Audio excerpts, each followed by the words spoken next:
Bonjour, dans cette vidéo, vous allez découvrir une définition de la créativité et comprendre la différence entre la créativité organisationnelle et la créativité individuelle. La créativité, c'est l'aptitude à inventer des solutions nouvelles, originales et pertinentes, adaptées au contexte. La créativité est un élément fondamental du processus d'innovation et elle est indispensable dans chaque étape, de la phase de la génération des idées jusqu'au lancement commercial de l'innovation sur le marché. Dans notre contexte, nous nous intéressons à deux niveaux de créativité, organisationnel et individuel.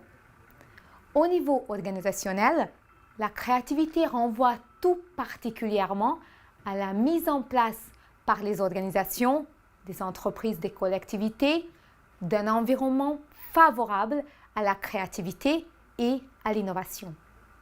Citons l'exemple de l'entreprise 3M, une entreprise technologique américaine particulièrement innovante. Afin de favoriser la créativité, 3M encourage ses collaborateurs à consacrer jusqu'à 15% de leur temps de travail à des projets et des recherches qui vont au-delà de leur périmètre officiel. L'entreprise crée ainsi une vraie culture d'innovation qui favorise la liberté pour explorer des solutions innovantes.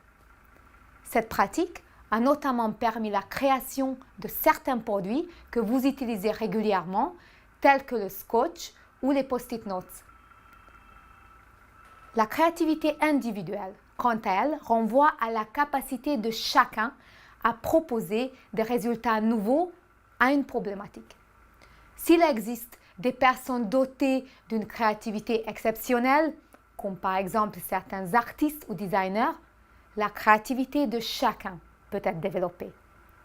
Dans ce MOOC, nous nous focaliserons en particulier sur la créativité individuelle et nous vous proposerons des outils qui vous permettront de stimuler votre créativité pour générer des idées d'innovation. Je vous propose donc de visionner les vidéos suivantes dans lesquelles Marianne Henry, experte en créativité, vous présentera des techniques pour stimuler votre créativité. Après le visionnage, vous pourrez appliquer ces techniques pour faire émerger des idées d'innovation. Voici donc la démarche. Pour suivre la démarche, vous avez besoin d'un persona et d'un besoin lié. Utilisez celui que vous avez déjà identifié dans ce MOOC ou choisissez un parmi les exemples proposés. La première étape consiste à générer plusieurs idées d'innovation. En partant du besoin client identifié de l'étape précédente et en utilisant une ou plusieurs techniques de créativité présentées dans les vidéos de cette semaine. Générez des idées qui viendront ainsi solutionner le besoin de votre persona. Dans notre exemple, nous sommes partis du besoin de notre persona. J'aimerais bien trouver un partenaire pour jouer au tennis quand je veux où je veux. Nous avons imaginé plusieurs solutions allant d'un club de tennis où des entraîneurs peuvent être disponibles à n'importe quel moment jusqu'à une application qui met en relation des joueurs de tennis en fonction de leur niveau et disponibilité. Vous pouvez noter chaque idée qui vous vient sur un post-it, les coller sur une feuille et les organiser par thème. La troisième étape consiste à sélectionner l'idée la plus prometteuse. En effet, une fois que vous avez généré plusieurs idées, sélectionnez la plus prometteuse. Je vous propose de retenir celle qui apportera le plus de bénéfices aux utilisateurs tout en étant faisable techniquement.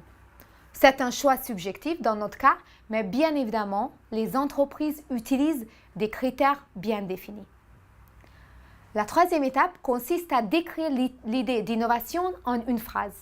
En effet, une fois que vous avez sélectionné une idée, rédigez une phrase de 2-3 lignes qui décrit le bénéfice apporté par votre idée d'innovation aux utilisateurs. Cette phrase sera utilisée pour interroger ensuite votre cible sur la valeur de votre idée d'innovation. Essayez d'utiliser la formulation suivante. Un nouveau produit qui permet de, une nouvelle application qui facilite, un nouveau service qui aide. Soyez précis. Votre phrase doit refléter les éléments clés de votre idée. Soyez clair. Cette phrase doit être compréhensible par tout le monde et en particulier par votre cible. Évitez le jargon et les termes trop techniques.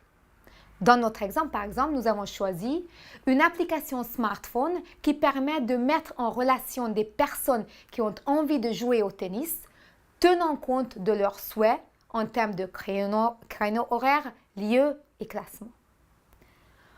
N'hésitez pas à demander à une personne de votre entourage de relire votre phrase pour vérifier s'il comprend ce que vous souhaitez exprimer. Écoutez ses critiques et reformulez au besoin. Amusez-vous et à bientôt dans une nouvelle vidéo.